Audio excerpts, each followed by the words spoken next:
Yarın bu kararın çıkması bekleniyordu. Yusuf, seninle başlayalım.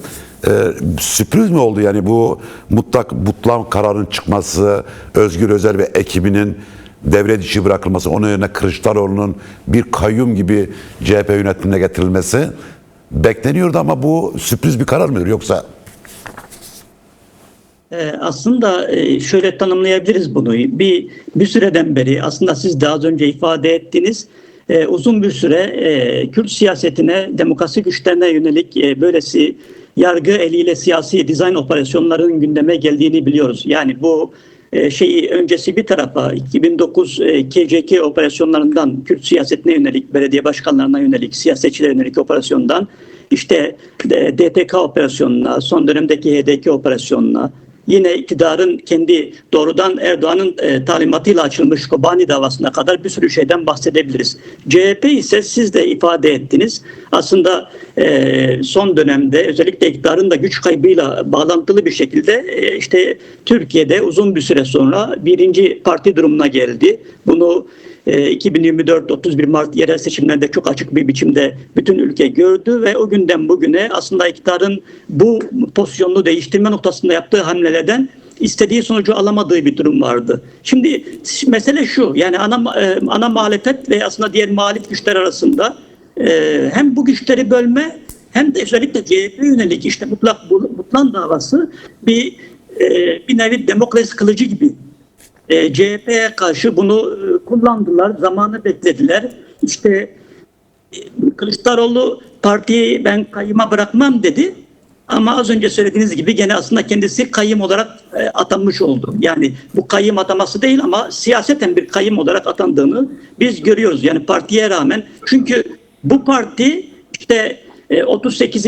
Olağan Genel Kurulu'ndan sonra olağanüstü kurullar yaptı. Yani bu bahsedilen tartışma konusu süreçten sonra yeni kurullar yaptığı halde bunların işte tedbiren yok sayılması ve Kılıçdaroğlu'nun partinin başına getirilmesi tam da iktidarın bugünkü sürece dair hesabıyla bağlantılı olduğunu düşünüyorum. Bu bir ucu aslında sürece bağlanıyor.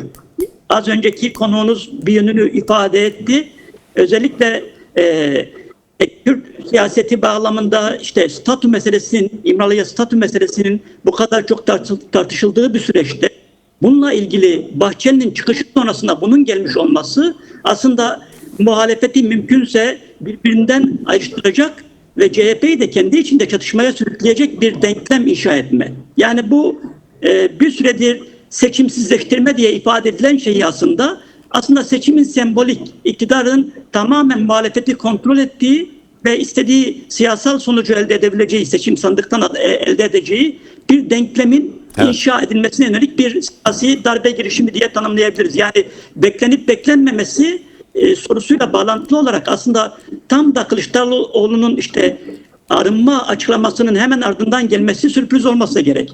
Yani işte bu AKP bakımından, iktidar bloku bakımından, Cumhur İttifakı bakımından aslında tam da bu sürecin artık olgunlaştığı ve bu hamlenin yapılabileceği noktasında belli ki bir şey oluşturdu. Bir kanı oluşturdu ve hamleyi öyle yaptılar. Yani bunu herhalde bir yargının bağımsız bir kararı, kendi kendine aldığı bir karar olarak düşünemeyiz zaten.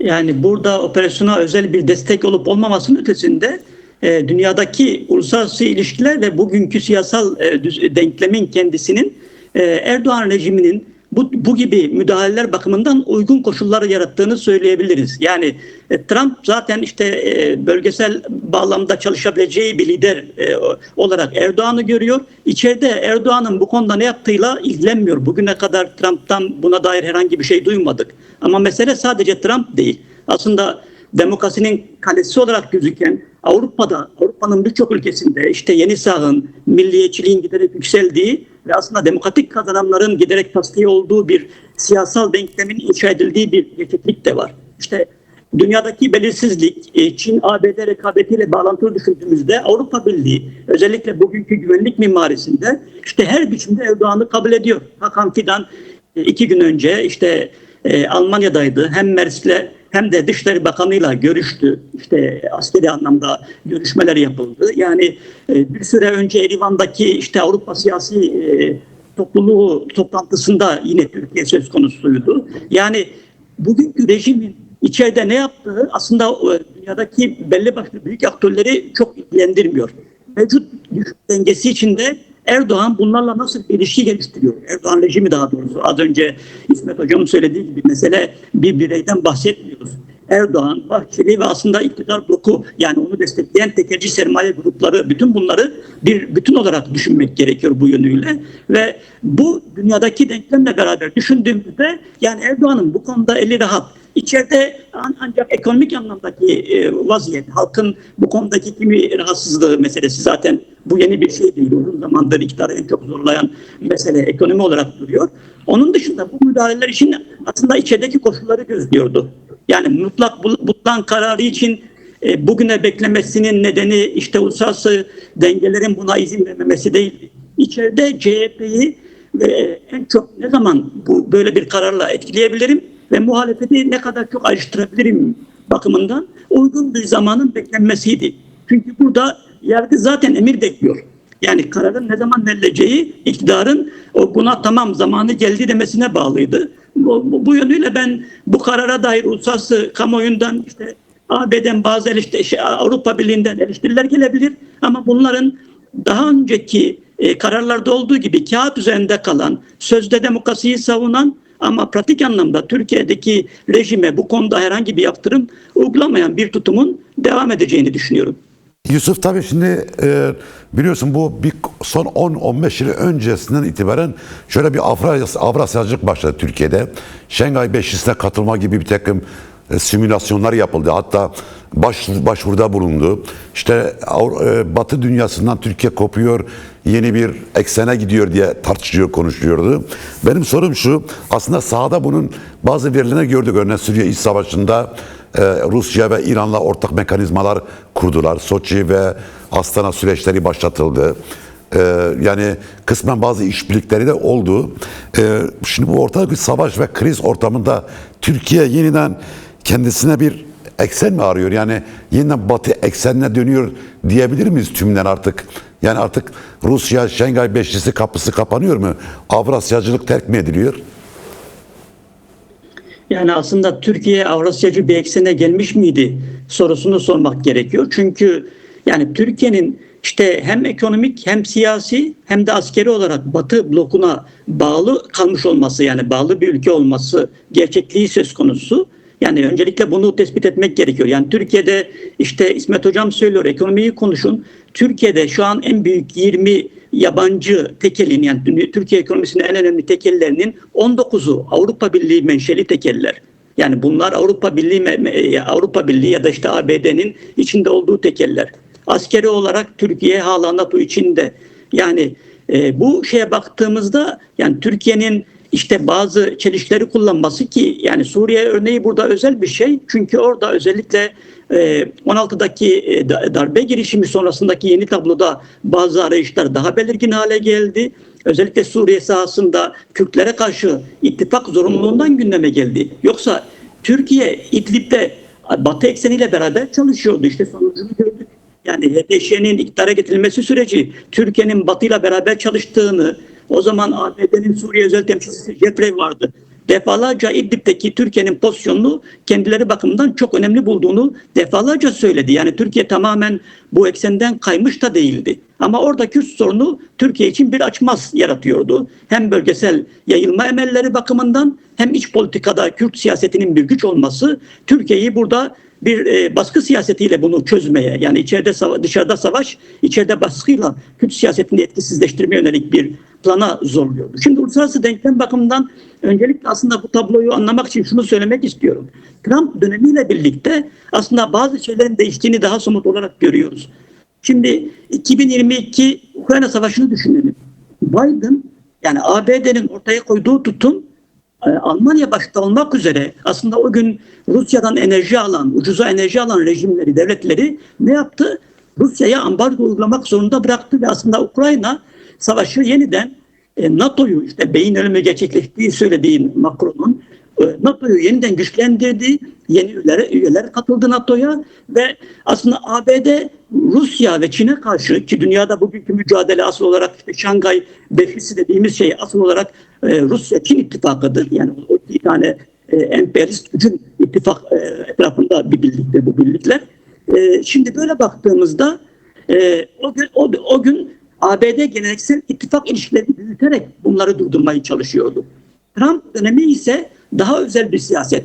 Trump ne diyor? Ben uluslararası kurumları ve kuralları tanımıyorum. Askeri gücü ve ekonomik gücü kullanarak dünyada yeniden ABD hegemonyasını tesis edeceğim diyor. Bütün şeyi buydu.